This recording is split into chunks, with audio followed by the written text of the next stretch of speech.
let me give a little bit of background as to how all this started, because the movie's about the incident. The aid agencies were there for a year and a half before this took place.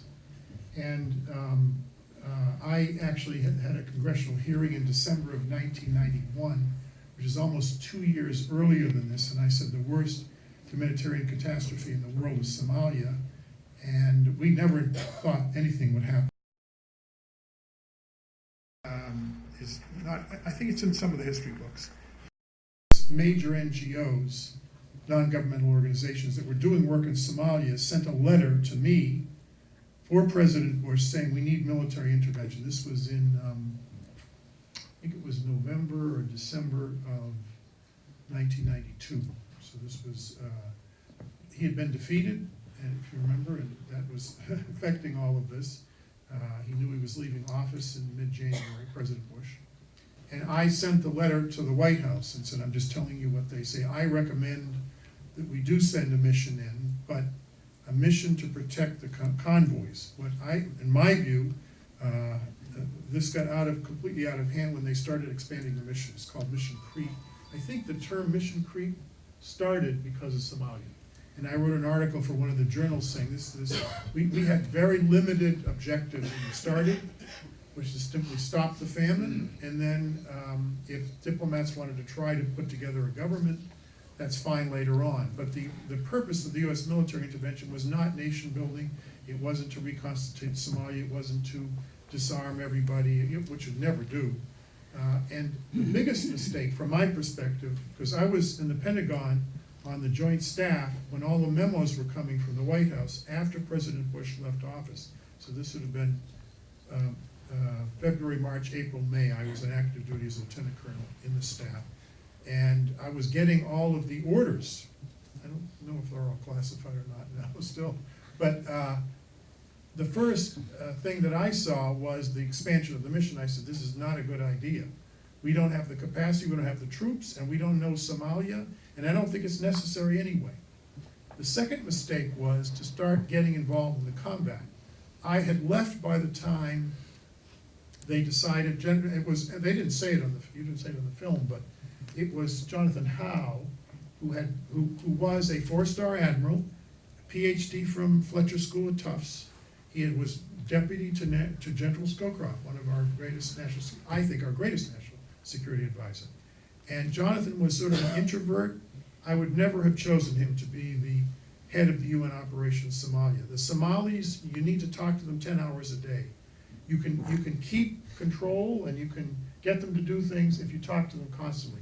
Mohammed Saknoun was the UN coordinator, but he didn't get along with Boutros Ghali, the UN Secretary General, so he fired him, and Jonathan Howe took his place. Mohammed Saknoun knew what he was doing, and he had much more control than Jonathan did. And I think that was the first mistake. The second mistake is when Jonathan Howe asked for an arrest order, which you announced on this, that was a catastrophe. The aid workers are protected by their neutrality. They do not get involved in taking sides in any operation. If we did, we'd all be killed, because we don't have weapons supporting us or protecting us in most of these operations around the world. Our neutrality is our protection. Once you start taking sides and you announce you're going to arrest someone, everybody's at risk, not just the U.S. military. We were all at risk too, in the NGO community. So anyway, that's just a little bit of the background. But I'll let both of you continue. Well, the most important person to talk here today is what our new chairman of the Joint Chiefs, General Milley, says is one of the greatest battalion commanders America's ever produced. So I want him to do most of the talking. But in response to what you said, when President George Herbert Walker Bush responded to the nation, and it was like 90% support of people saying, we can't let all those children starve. He's going to be, he sent an overwhelming military force. And those warlords hid. They were afraid when we sent that huge force with Marine armored vehicles and whatever. They hid. But then when President Clinton pulled them out, and it was just a couple thousand left, they were outmanned and outgunned.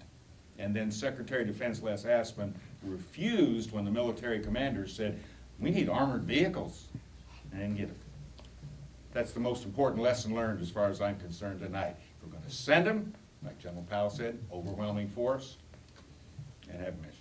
But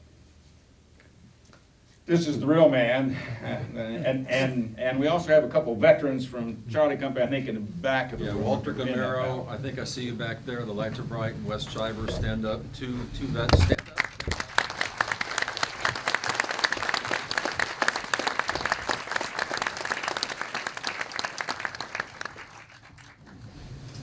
Yeah, so I feel a little bit like Daniel in the Lion's Den tonight. I retired from the Army in 2003, and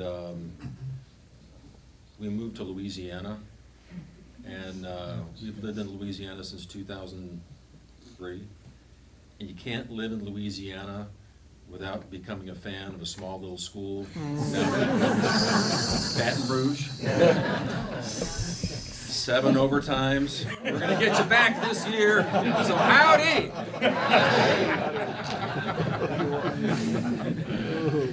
I think Randy, interesting story how this documentary, it's not a movie, documentary got put together. It was actually about 6 years ago. There was a team, 3 professors out of Southern Illinois University, which is in Carbondale, Illinois, close to the hometown of PFC Jimmy Martin, one of the soldiers who was killed. This team of 3 professors, history professors, they stumbled onto this story, felt that the ingredients were there to make a documentary film. So most of the interviews were actually done by this team. And when they had a product that they felt was worth looking at, contacted me back and said, hey, here's a link to Vimeo, take a look at it.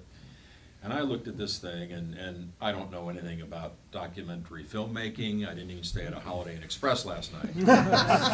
But I know somebody who did know something about it. So I got back in touch with them and said, hey, I have a friend named Randy Larsen. And Randy was on at least his 3rd career, maybe his 4th career at the time. And I said, would you have any objection if I get you all connected, and maybe Randy could be of service to you as a consultant or an advisor or whatever. And so they got connected, and Randy ended up basically buying the rights from the interviews that they put together, and funded this project pretty much, I'd say 90–95% out of his own pocket. Hopefully he will get some of his money back once the people from Amazon and whatnot, make the tallies. But it became a labor of love for him for about 18 months. I think he did a fabulous job in taking a story of an event that occurred 25 years before he got to it, and weaving those interviews in so that the story is coherent and whole. And so Randy, my hat's off to Randy. We've been friends for over 25 years. 25 years ago, or whenever it was we met, who would have thought that this would have happened?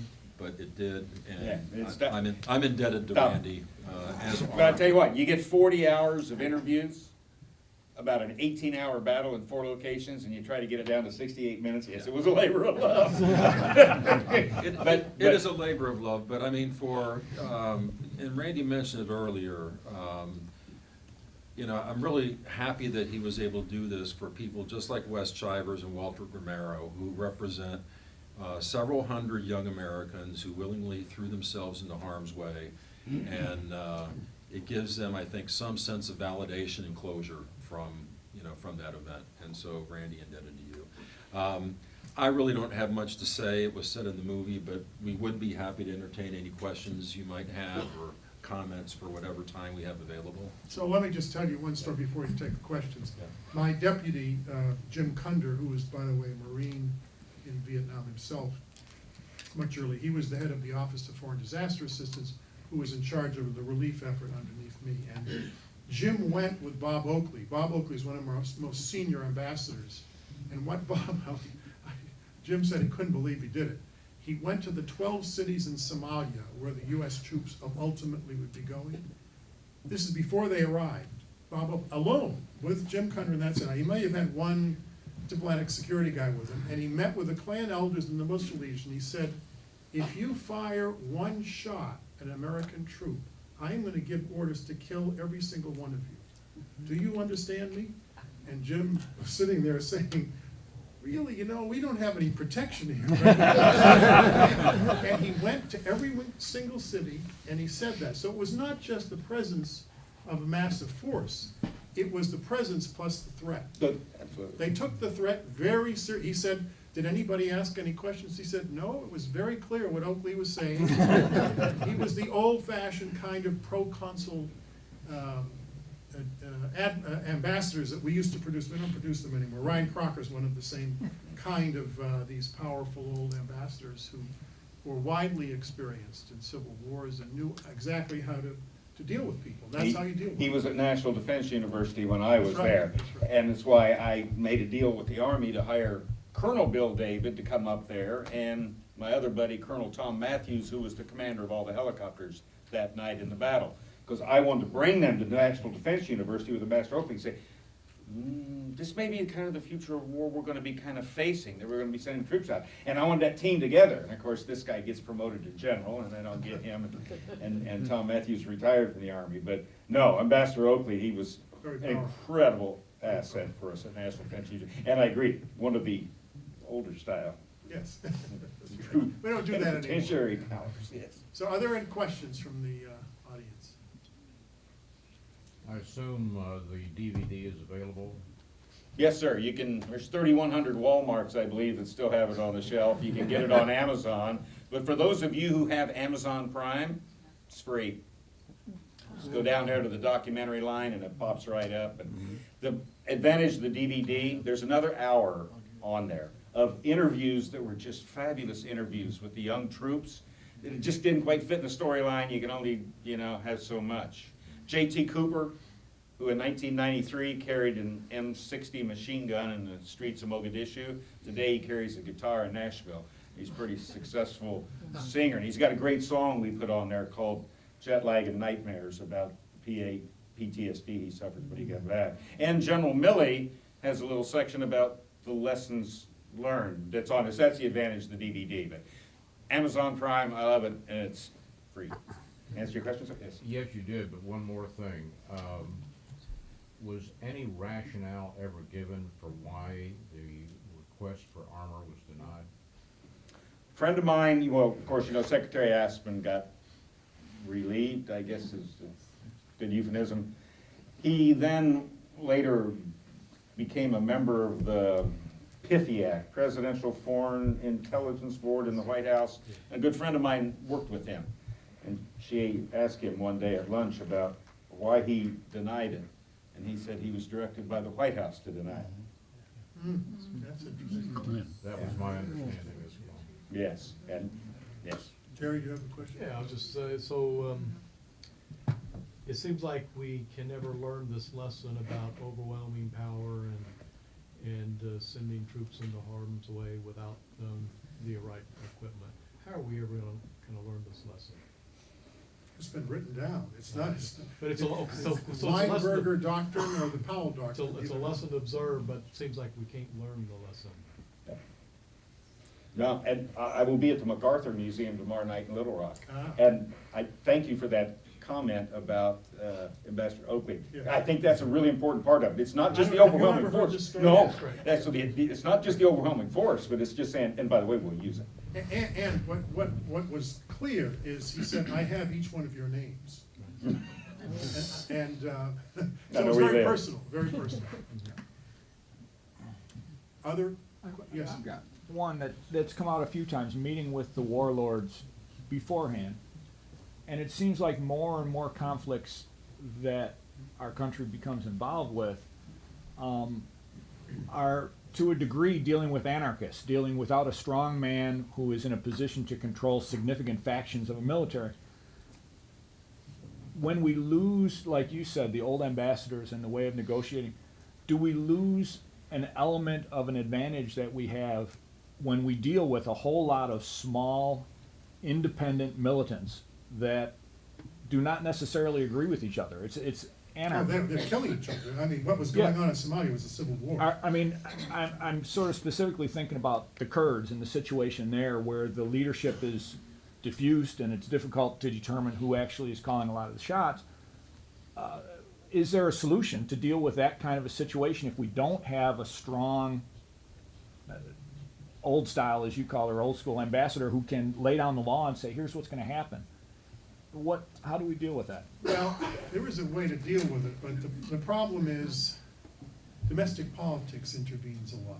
If people knew what Bob Oakley said, I mean, there'd be hell to pay in Congress. You announce you're going to kill all these people. I mean, Ryan Crocker had the same story. He was in Mazar al-Sharif in Afghanistan. Crocker was the ambassador there, and he told the story to the Bush School students. They needed to go through Mazar al-Sharif, our troops, and the Klan leader and the brother of the Klan leader said, you're not going through. And Ryan called them in and said, we're going through tomorrow, and if you fire one shot, I will see that both of you are shot immediately. Do you get the message? That was the end of it. Not one shot was fired. The military went right through. That was the end of it. You know, and Ryan Crocker get away with it. Those were what I would call the Cold War and post-Cold War ambassadors who were trained. I mean, we governed, I don't want to say this, but we built an empire after World War II. It's not an empire of conquest, it's an empire of commerce, of rules, of institutions, international institutions, and it kept the peace. I mean, people think this is the least violent time in the last 3,000 years since the Roman Empire. I mean, everything's on the media all the time, so we get a distorted view. Who kept the order? The U.S. Military did, the State Department did, USAID, and the CIA. That's how and it created an extraordinary, people don't think of this as an extraordinary golden age. This is the most massive reduction in poverty, in disease, in starvation. The lowest level of starvation in the last 100 years started when George H.W. Bush was President of the United States. We created this international system for responding to emergencies. It's been hugely successful. There's a whole book written on it. And we're about to take apart this whole system because the international order is collapsing. And there's nothing to take its place. So we're going to go back to what it was centuries before, I'm afraid. That's my view. I think the old order that we dominated and we ran has a lot to speak for it. And we may regret later on letting this system fall apart. That's my view. Yes, sir. Mine's just a statement. I was in a battalion that was sent into Liberia during the Civil War to pull Westerners out. And one of the things... Was this in 1990? It would have been right around this time. It was in the 90s. Bill Clinton was president. Ah, okay. He was just coming up for re-election. We pulled everybody out, but then we had to stay in our ships just offshore for 100 days because the word we got, we were in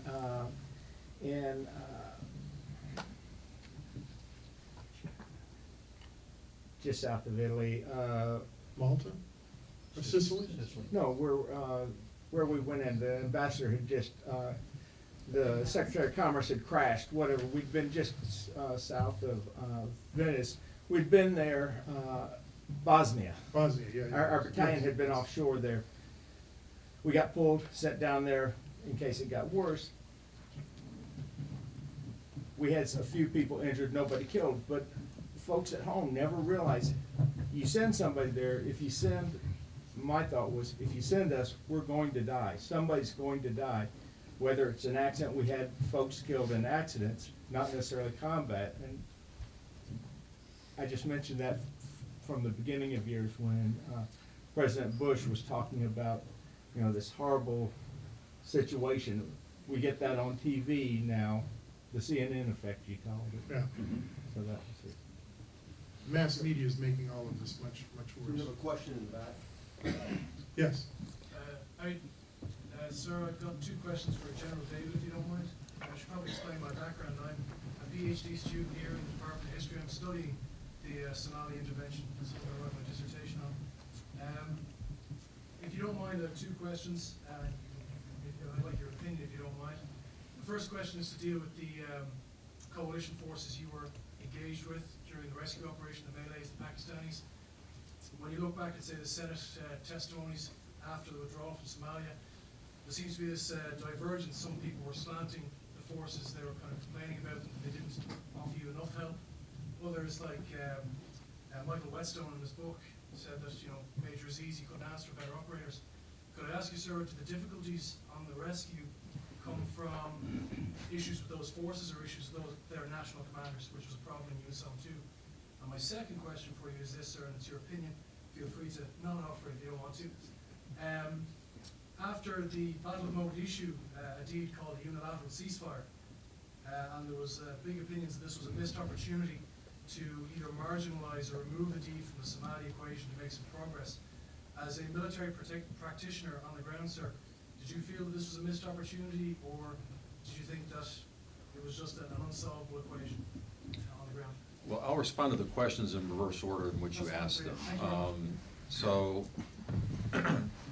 I'd agree with the ambassador that even as a leader of an infantry battalion, as part of a larger U.S. military force in Somalia, we knew we were a square peg in a round hole. And we knew, or we felt very, very strongly that there was no military solution in that country, which presents a terrible leadership challenge because you're asking, back then it was just young men, but now it is young men and women, to put themselves in harm's way and potentially wounded, killed, for an objective that's not really clear or you feel is not really achievable. You know, I don't think I'm qualified to offer an opinion on what it would take to marginalize Mohammed Farah Adid, or if that was even possible to do so. I think it's possible. Yeah, so so I hope that kind of gets at your second question. And the first question was on essentially the quality or the readiness of coalition partners. Let me tell you something.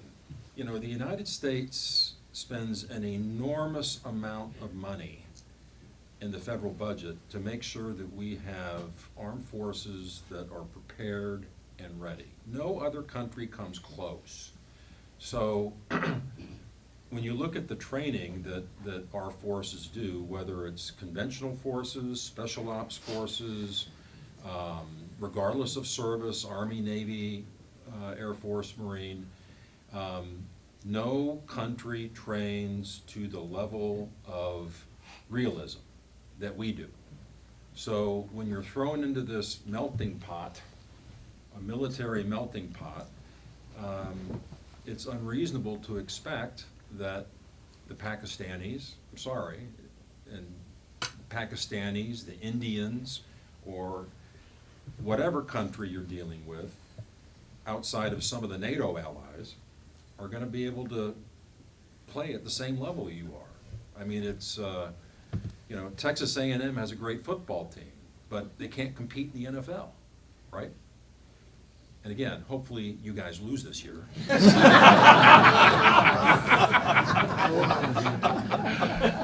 Try to get that in one more time. But it's unrealistic to expect that that those forces are going to perform at the same level that we will. I mean, get a contingent from the UK, not a problem, you know, but get a contingent from Pakistan, you're rolling the dice. There are, I've dealt with 3 or 4 dozen different peacekeeping forces around the world in the last 30 years, and I had repeatedly, by many different countries, including countries in the developing world, there are only 6 or 8 militaries in the world that are capable of actually changing the dynamic on the ground in a combat operation. The United States is by far the first. The British, not just because they're good military, but they had colonial experience, a lot of colonial. The French are very good. The Norwegians are very good. The Australians are very good. But there are not a lot of, my son, who was a first lieutenant in Afghanistan, and a field artillery officer, he told me the Czechs and the Latvians are excellent. And he said he wasn't, I won't go through the militaries that he was not particularly had much confidence in. But he said the two of them, he felt honored to be with them in the same unit out in a very remote area that was always under attack. So it's the Europeans, it's the Japanese don't go into these operations, but they're very good also. Anyway, I Just one completely comment agree. about, General David was not allowed to do exercises with those foreign forces before this, right? You couldn't, because the guys were saying, oh, we never even been in these armored personnel carriers that the Malaysians were driving. Were you allowed to have any Yeah, joint exercises? So, I mean, from a military point of view, and I'll defer some of this to the ambassador, so you get these coalitions on operations like this, and every national contingent comes in with their own limitations as to what they can do and how they can do it and the level of risk that they can take. So nowhere in anyone's imagination when this operation began was there a consensus that it was going to morph into what it morphed into. So there was, back up a month or 2 months or 3 months. I mean, why would we want to do a joint exercise with the Pakistanis or the Malaysians? I mean, they had their little niche of a mission. We had our niche of a mission. So, it is kind of it's a coalition of the willing with a lot of limitations. And the leadership of the UN organization in Somalia had a lot of challenges cobbling together what countries were willing to provide to make it work. He was a Turkish commander. It was a he was Turkish in- three-star. He was in, I remember meeting him, he was in, and we chose him actually because he was in NATO, because Turkey was in NATO. We at least knew these commanders. Many of them had trained at the National Defense University. But the interesting thing is, even though there is a commander in all UN operations, the forces from different countries actually call back to their country. And they say, should I do that? I was just given an order should I do this? I mean, that's not how a military force operates. Can you imagine if the Marine Corps called back to Washington and said, the commander just gave me an order, he's an Army general, I'm not sure I should do this. What should I do? Let me tell you a little war story. So one of my tours, I was a multinational brigade commander in Kosovo, okay? And one of the elements that I had in my sector was a Russian tactical group. If you think for 1 minute that I could give that Russian lieutenant, I was a brigadier general, that I could give that Russian lieutenant colonel an order that he would obey.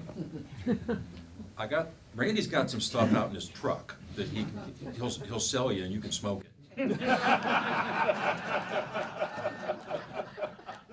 So here I am in Kosovo, and this Russian lieutenant colonel is operating with total autonomy in his subsector of my sector, and they had a couple of vehicle checkpoints that were nothing more than mafia-style shakedown points. If you wanted to, if a Kosovar wanted to drive a vehicle through that checkpoint, chances are they're gonna have to pay.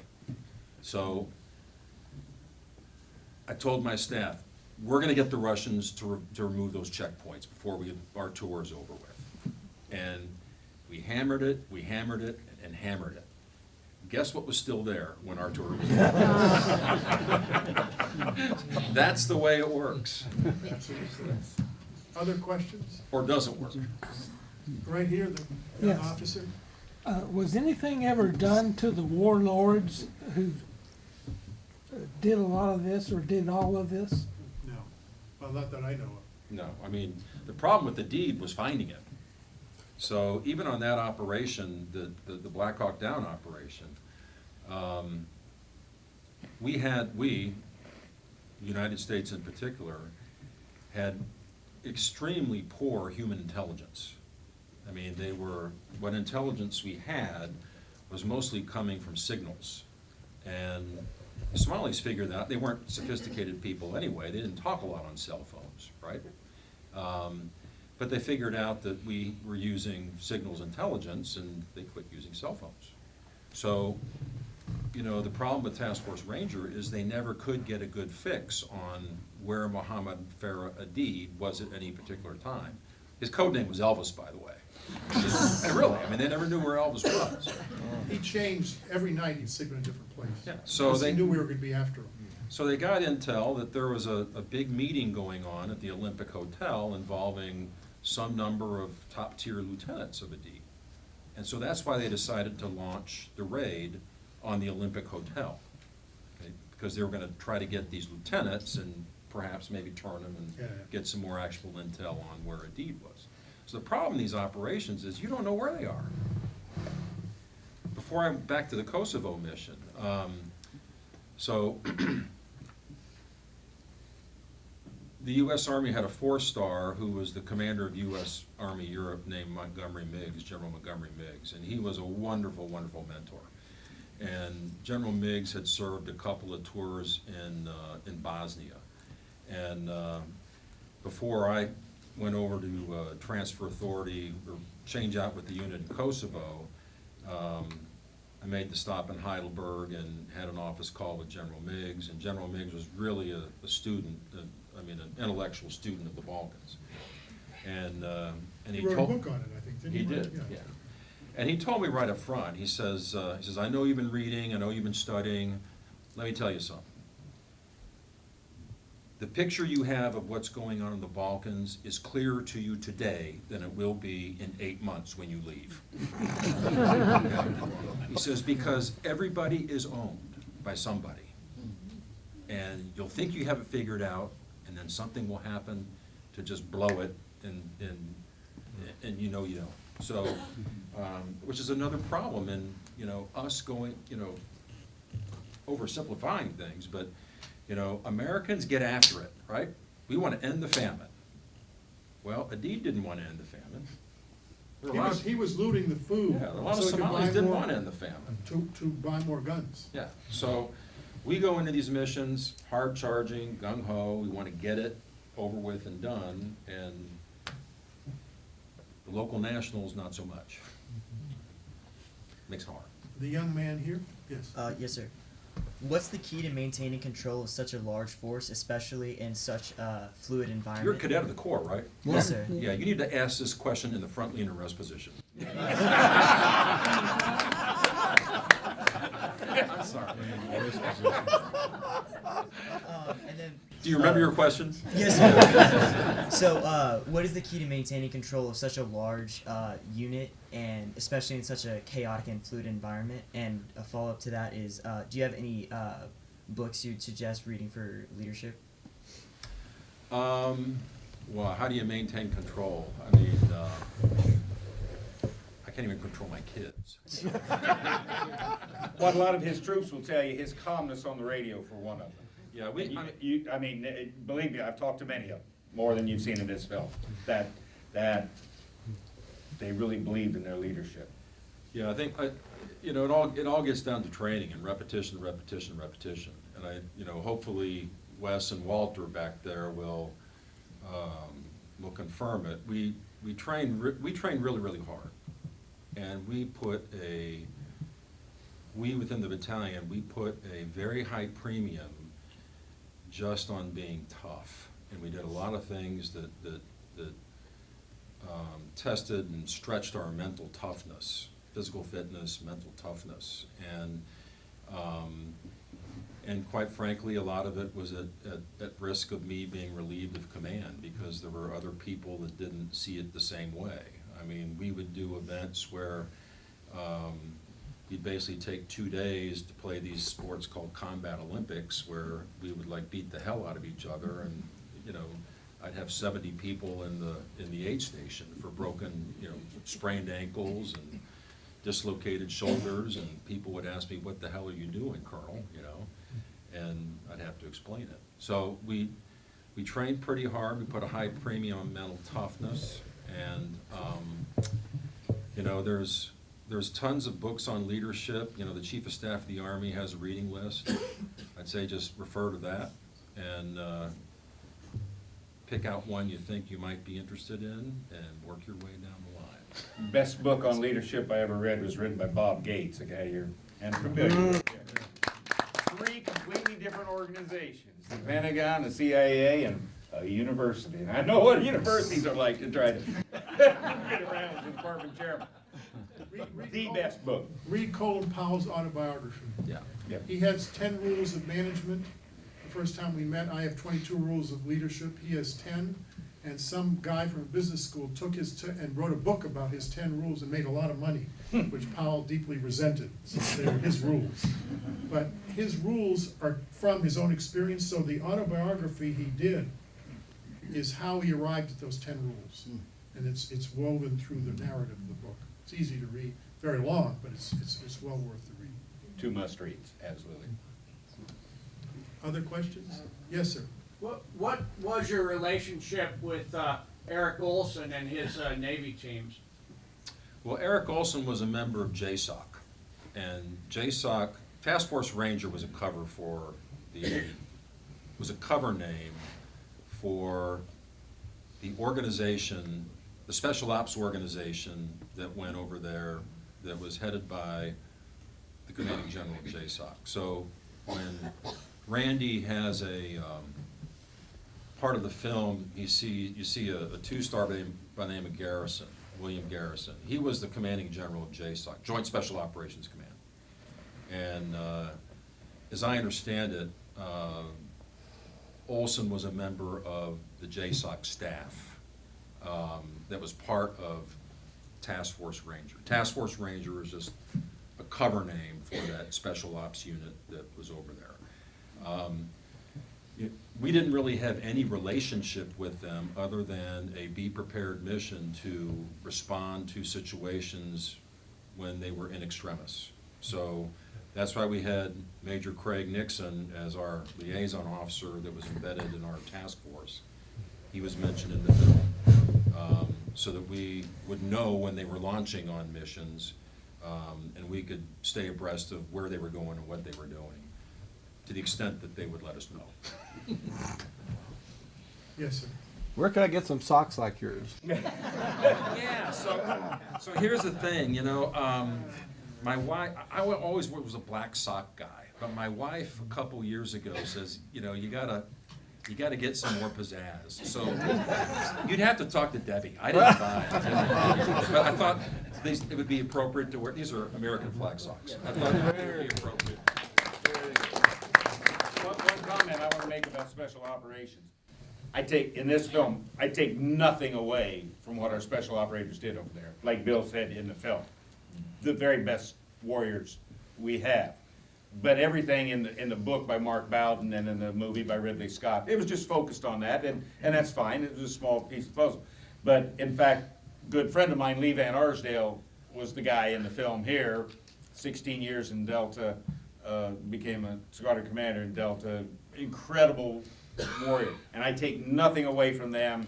Tom Matthews, good friends of ours that commanded all the special operations helicopters that night. The very best. But the 10th Mountain Division story hadn't been told until now. Yes. During your editing process for doing the documentary, are there any portions of the interviews that you didn't really want to leave out, but you had to leave out that you could share with us? Any stories from the members that were there? Just a couple things. Like I say, on the DVD, there's almost another hour of really great stories from these great young soldiers. The only things I really remember sitting in the editing room very late at night was things that their families didn't need to hear about people who were wounded or killed or whatever. But no, I try to just tell the story as accurately as possible. but no. I was watching 40 hours of interviews and going through them. I was proud to be an American to hear what these young men said. In the video, the credit was given to some of the gunships that were helping the situation. Were they not able to be called in, for example, to hit the Olympic Hotel and shut down some of those? Well, you'll have to talk to this guy because he was just down the street from that. So there were the little birds, the OH-6As from the 160th Special Operations Aviation Regiment, but there was also the Cobras from the 10th Mountain Division. They kind of had a division between the southern crash site and the northern crash site, but there were times when they were back rearming and refueling, they did both sides.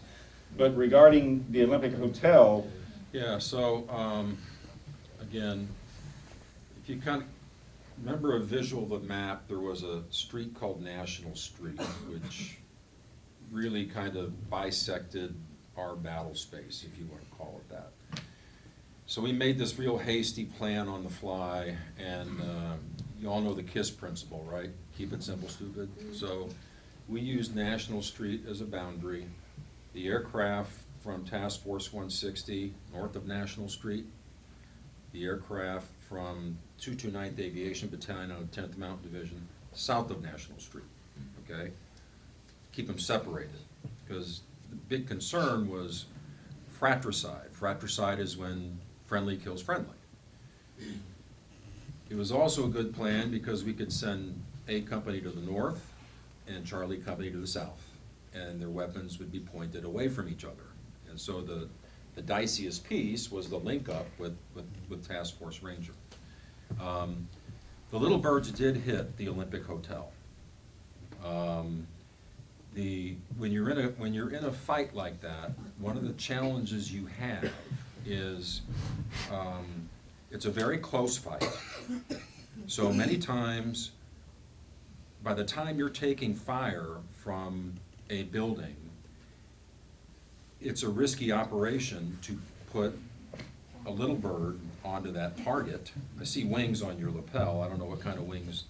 Army Aviation. Army Aviation, okay? It's a risky operation because you're danger close right now, okay? And in order to get out of that danger close situation, you almost have to pull back, which leaves you exposed. And oh, by the way, this is at night, and yes, people have night vision devices, but there's a lot of light clutter on the battlefield. I mean, people using laser target designators, laser pointers, tracer rounds, both friendly and enemy. There's a lot of illumination on the battlefield when you're wearing night vision devices that almost blind you. So, yeah, we ended up taking some gun runs at the Olympic Hotel, but it really wasn't until we were on the way out. Because by the time, when it happened, that particular fight and the battle happened, I mean, it was too close to bring it in. So you tried to keep the little birds working in advance. One last question here. I don't know if this is a question or an observation, but it seems to me in following the principle of leaving no man behind, there must be some awfully difficult decisions, because if I understand the numbers in this situation correctly, we actually ended up losing more men than we were trying to rescue. Yeah, we could have lost a lot more.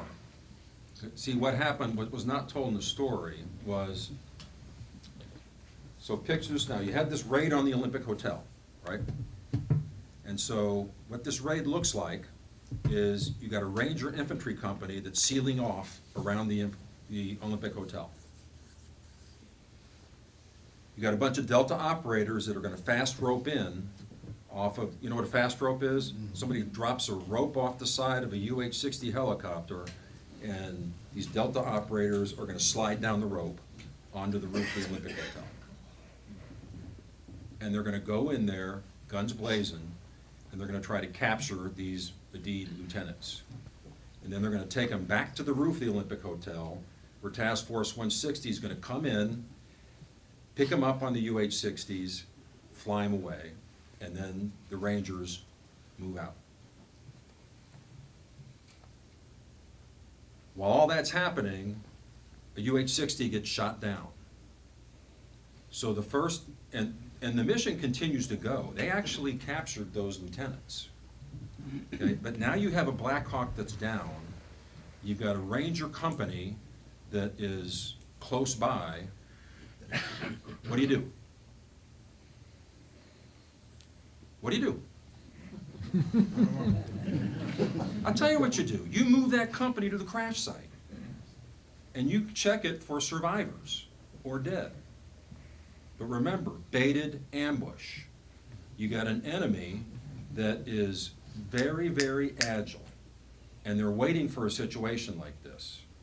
And what happens is the bad guys surround the crash site. And now the Rangers are taking more casualties, and they can't move out of there. If one man gets hit, it takes 4 to carry him. So things steamroll, okay? Things steamroll, okay? Helicopter goes down. Move to the crash site. More casualties. We can't move.